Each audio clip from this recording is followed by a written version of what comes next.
Hello everyone, as promised, along with Mahabharat summaries, I'll be uploading a few book reviews based on the derived literature from Mahabharat.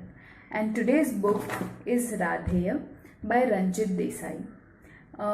So this book is also translated into English by Vikrant Pandey, and today I'll be reviewing this book. So to start with book summary.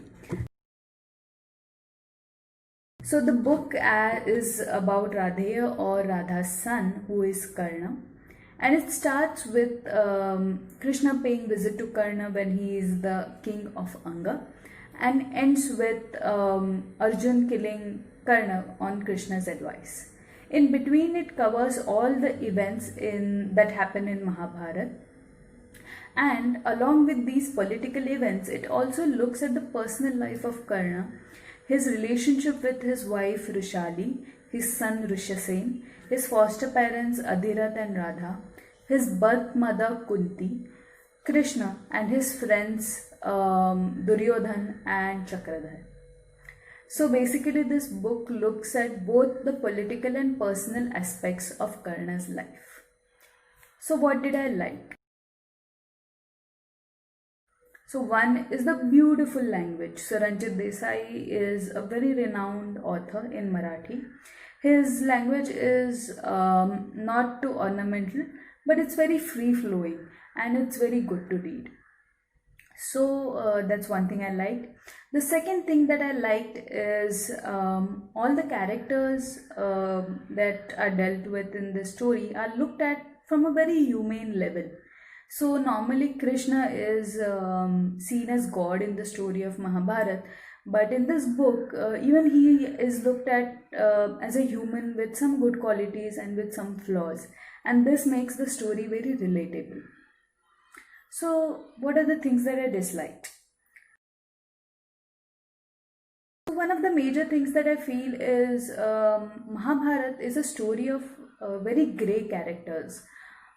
So I don't even like books which portray Pandavas as all good and Kauravas as all bad. But unfortunately, this book makes the same folly with Karna, where he is portrayed as this tolerant hero whom everybody have wronged, and even his blatantly unjust decisions and actions have been justified using caste system and the circumstances of his birth.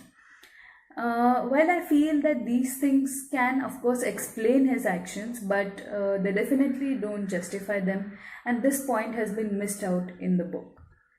The second thing I feel is the events of Mahabharata where Karna is not involved are simply omitted, or they have been mentioned in just a line or two, because of which the continuity in the story is lost.